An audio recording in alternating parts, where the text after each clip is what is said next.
ಕೂಡ ಅಲ್ಲ ಅದೇನಂದರೆ ಟ್ರಯಲ್ ಆಗಿ ಎಲ್ಲ ಮಾಡಬೇಕಾದ್ರೆ ನಾನೇನು ಅದನ್ನು ಹೇಳೋಣ I am not A tech ಎಲ್ಲ ಆಗಿದೆ. ಹೋದ ವರ್ಷನೇ ಆಯಿತು ಟ್ರಯಲ್ಲು. ಈಗ ಇಂಪ್ಲಿಮೆಂಟೇಷನ್ ಅದ್ರ ಜೊತೆಗೆ ಭಾಳ ಸಂತೋಷ ಏನು ಅಂದರೆ ಸಾಕಷ್ಟು CSR ಕಂಪ್ನಿ, CSR ಅಲ್ಲ, ಆನ್ ದೇರ್ ಓನ್.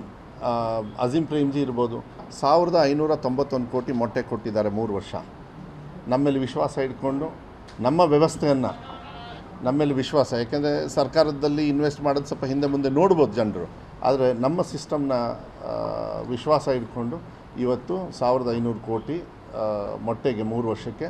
ಮತ್ತು ಇನ್ಫೋಸಿಸ್ ಅವ್ರಿಗೂ ಕೂಡ ಮೊನ್ನೆ ಮೀಟಿಂಗ್ ಆಯಿತು ಸುಮಾರು ಗ್ರಾಮೀಣ ಭಾಗದಲ್ಲಿ. ಯಾಕೆಂದರೆ ಅನಿವಾರ್ಯವಾಗಿ ಎಲ್ಲ ಸರ್ಕಾರಕ್ಕೆ ನಾವು ಹೊರ ಬಿಡೋಕ್ಕಾಗಲ್ಲ, ಎಲ್ಲರೂ ಶೇರ್ ಮಾಡಬೇಕಾಗ್ತದೆ. ಇದೇ ಮಕ್ಕಳು ಇನ್ಫೋಸಿಸಲ್ಲಿ ನಾಳೆ ಕೆಲಸ ಮಾಡೋದು.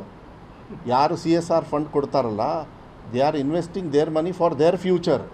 ಇಟ್ ಈಸ್ ದೇರ್, ಅದಕ್ಕೆ ರೆಸ್ಪಾನ್ಸಿಬಿಲಿಟಿ ಅಂತೇಳಿ ಐ ಥಿಂಕ್ ನನಗನ್ಸುತ್ತೆ ಮನಮೋಹನ್ ಸಿಂಗ್ ಅವ್ರ ಟೈಮಲ್ಲೋ ಇಲ್ಲ ನಮ್ಮ ಪ್ರಣಬ್ ಮುಖರ್ಜಿ ಟೈಮಲ್ಲೋ ಏನೋ ಅದನ್ನು ಅನುಷ್ಠಾನ ಮಾಡಿದಲ್ಲ sir, CSR compulsory, Pranab Mukherjee ಅವರು. ಸೊ ಇಟ್ ಈಸ್ ನಿಮ್ಮ ರೆಸ್ಪಾನ್ಸಿಬಿಲಿಟಿ ಫಾರ್ ಯುವರ್ ಫ್ಯೂಚರ್ ಅಂತ ಹೇಳಿ ಆ ಥರ ಇರೋದ್ರಿಂದ ಸಾಕಷ್ಟು ಜನರು ನಮಗೆ ಇನ್ವೆಸ್ಟರ್ಸು ಕೂಡ ಬರ್ತಾ ಇದ್ದಾರೆ.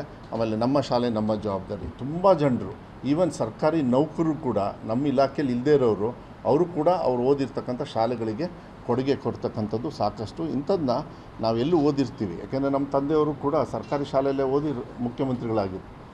ಮಾನ್ಯ ಸಿದ್ದರಾಮಯ್ಯ ಸಾಹೇಬ್ರು ತಗೊಳ್ಳಿ, ಹೊರಟ್ಟಿ ಸಾಹೇಬ್ರು ತಗೊಳ್ಳಿ, ಅವರೆಲ್ಲ ಅವ್ರವ್ರ ಸ್ಥಾನ ತೊಗೊಂಡಿದ್ದಾರೆ ಅಂದರೆ ಅದು ಸರ್ಕಾರಿ ಶಾಲೆಯಲ್ಲಿ ಒಳ್ಳೆ ಬೆಸ್ಟ್ ಟೀಚರ್ಸ್ ಇರೋದೇ ಸರ್ಕಾರಿ ಶಾಲೆಯಲ್ಲಿ.